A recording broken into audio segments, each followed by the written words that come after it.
Hi, everyone. My name is Stu Greenbaum. I work at HP in the Office of Sustainability and Social Innovation, and I'd like to share with you today some thoughts on social media marketing that I think may be helpful to you as you go through your entrepreneurial journey. What we're going to start with is a very basic question that we want to ask whenever we're going into any new endeavor related to our business, and we want to ask ourselves, what are we trying to accomplish? Now, it sounds like a very simple question, but by providing some real focused thought up front on this question, we can make sure that with our limited resources, we get the highest impact that we can for our business. Some of the things that we want to think through during this process is starting with what is our type of business? You may have a service business, you may have a manufacturing business, you may have a retail business, and all of those types of businesses will have different kinds of goals, different kinds of outcomes that you're looking for, different ways of measuring success. And as an individual, you may have very specific goals that you're looking for, that you're measuring for your business. Once we have a really good feel and we've clarified with ourselves what our business goals are, the next piece is thinking about marketing goals. What we don't want to do is jump right into social media. We have to think about social media, despite all the hype, as just one more component of our marketing strategy.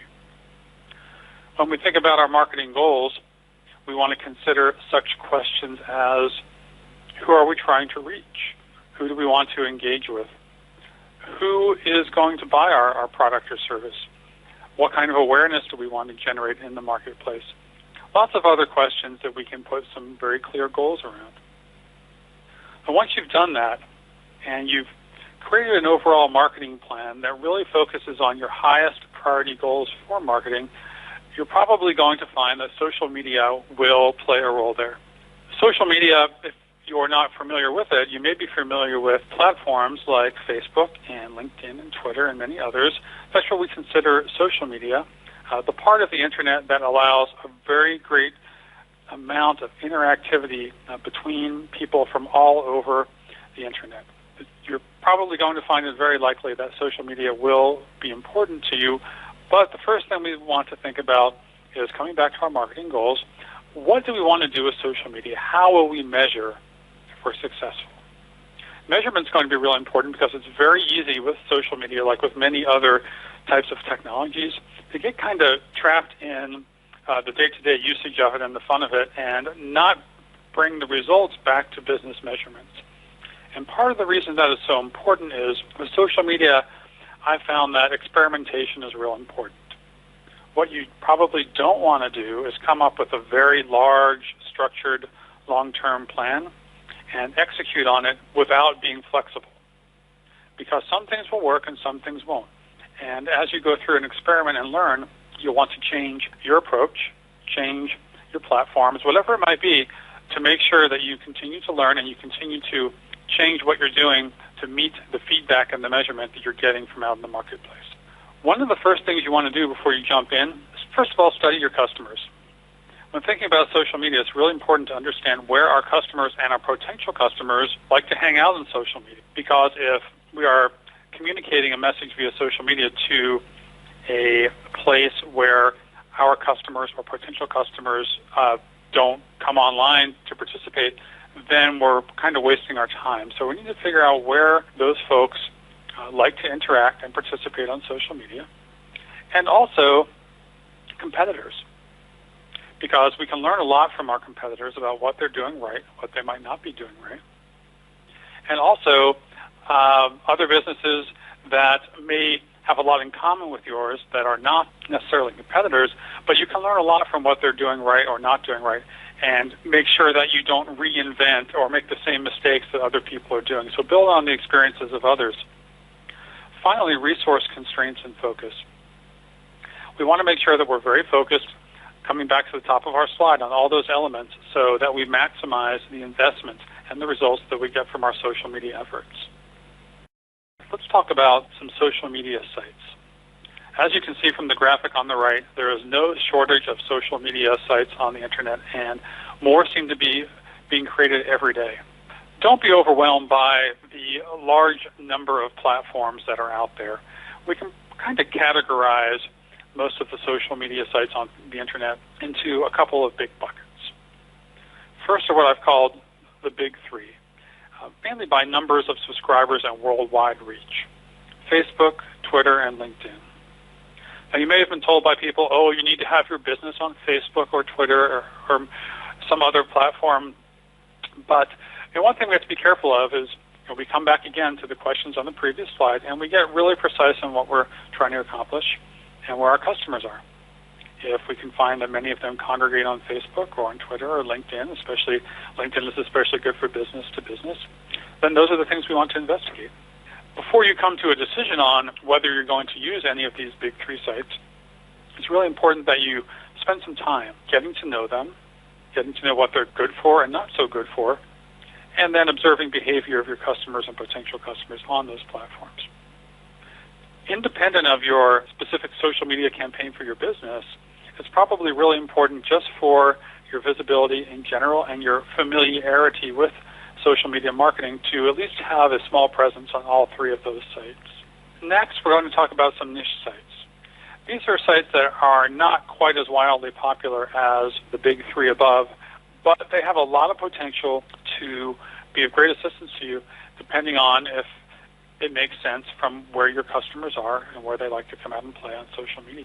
You may be familiar with some of these, you may not, but I encourage you to look into those, especially the regional sites, because depending on where you are in the world and the languages that are spoken, the social media environment that's most appropriate for your business may be one of the smaller regional sites in your native language, and that's probably the best place to go to interact with customers and potential customers. Review sites. Review sites are becoming really, really important to managing a small business. I know personally when I go out to do business with a small business, one of the first things I do is check the reviews. The reviews are places where real customers go out and give their impressions and their ratings of the companies in question online. So it's a wonderful way to see firsthand how customers feel that these respective businesses have done. It's really important to proactively manage your online reputation of your business. The two biggest review sites are Google Reviews and Yelp. However, there may be regional or local review sites that are more appropriate for your particular situation.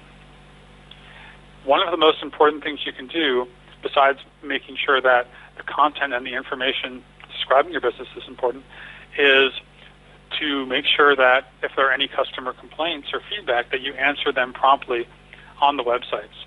By engaging with your customers, it gives you a great opportunity to turn those who may feel like their experience could have been improved into fans for you.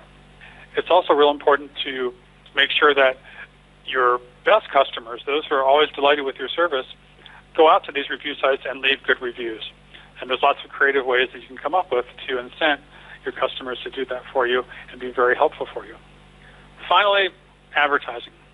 We can't go into a whole lot of depth now, but advertising is getting really big on social sites, especially places like Facebook, and you now have the capability to get very granular, very focused on exactly who you target your ads to. So definitely consider that as part of your social media marketing strategy. If you're familiar with ads on Google, it's a very similar kind of experience. Perhaps your business is not one where your customers or potential customers are online looking for information or will be exposed to ads, but maybe they will. So this is something that's definitely worth learning about and experimenting with. Creating a digital ecosystem. This is really important because, as we saw, there's lots of social sites out there. And as you learn more about social media, you'll probably find the few sites and platforms that are most appropriate and the most effective for your business. What you then need to do is link all of them together in a way that's going to make sense to the community that you're starting to build. For example, on your Twitter profile, you may have a URL for your LinkedIn page, and on your LinkedIn page you may link to your company's Facebook page. That way you get an integrated experience and you make sure that folks who are interested in what you're doing, it's easy for them to see the face of your business in many different platforms in many different places. Also, There are other social media sorts of environments you can create, not necessarily the large hosted services that we've been talking about, but other types of properties like blogs, discussion forums. Blogs are a great way to interact with and create community with your customers and potential customers. They allow you to express your points of view and to get feedback and to provide not only promotion but valuable information, advice, and services to folks who are interested and who could become your customers. Discussion forums are another great way to start to build community, which we'll talk about in a few minutes, because you probably have or will have many customers out there on the social web who are your fans. Wouldn't it be great if they could all get together in one place and share ideas and talk about great things about your company and their experiences? All you have to do is provide that sort of environment, and a discussion forum is a great way to do that. Email marketing.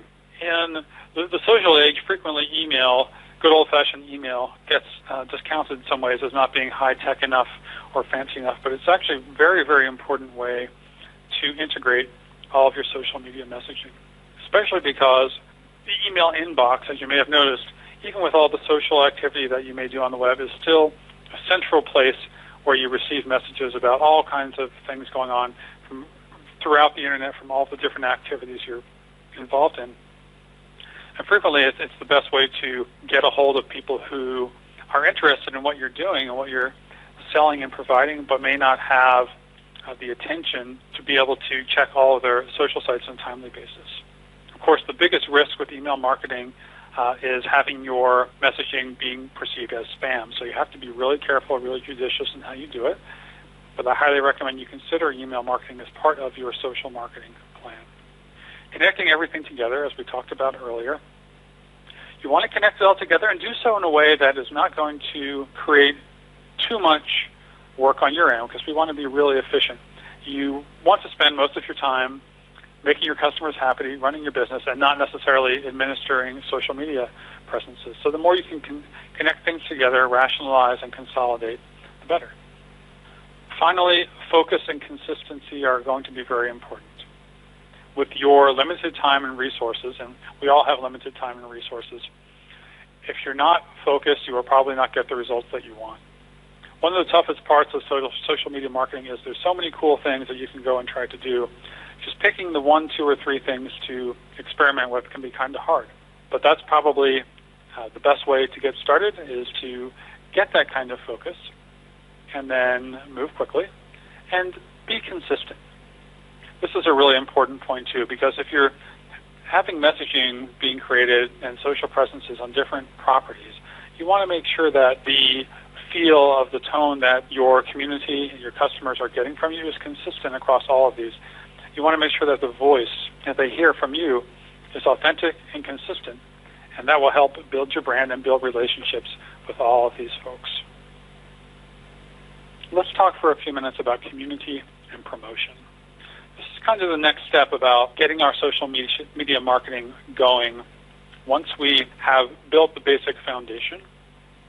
We talked about this briefly on discussion forums, but eventually we want to get our customers together and have them start to spread the word about our company because they really enjoy doing business with us. And that way, not only are we creating happy customers who have built a community that they've found valuable, but they are also going to be out there spreading the word on our behalf, in effect taking over some of the marketing work for us.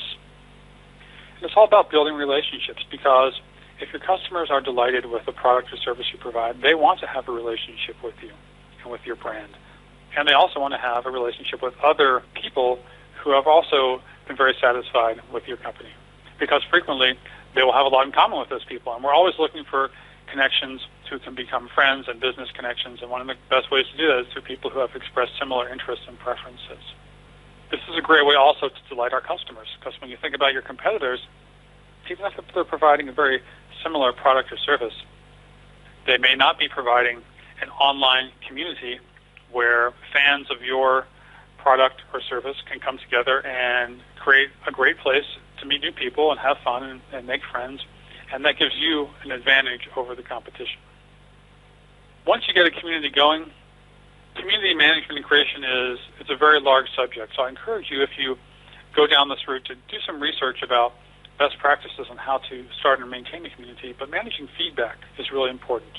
You want to make sure that you take advantage of the opportunity to listen to your customers' input, not only to their concerns or complaints and address those, but they will give you great ideas on how you can improve your product or service, improve your marketing, and they can help co-create with you the next generation of your business, because they ultimately want you to be successful. Sometimes you have to get creative about how you incent that participation and customer-initiated promotion like we talked about before. But if you've delighted your customers, provided a wonderful product or service that they just can't live without, that should take care of itself. Finally, I'd like to leave you with some advice I got a long time ago that I employ very frequently when I'm starting up a new endeavor. And it's start small, think big, move fast. We want to start with something that's focused and small enough that we don't get paralyzed by trying to analyze what to do. Something that's small enough that we can learn from it and we can have fun with it and use our existing resources that we have to get something going quickly. But at the same time, we want to be thinking big. We want our future success to be unlimited and to have an amazing upside potential. And finally, move fast. Come up with some great ideas. Do your homework and study what's going on out there on social sites and what your competitors are up to, where your customers and potential customers are. And then try something. Experiment, measure, learn, and keep moving. And if you do that carefully and diligently with the passion that you bring to your business, there's really no way that you can go wrong. So thank you for your time today. I hope you found this presentation to be enjoyable and informative, and I wish you the best of luck with your business.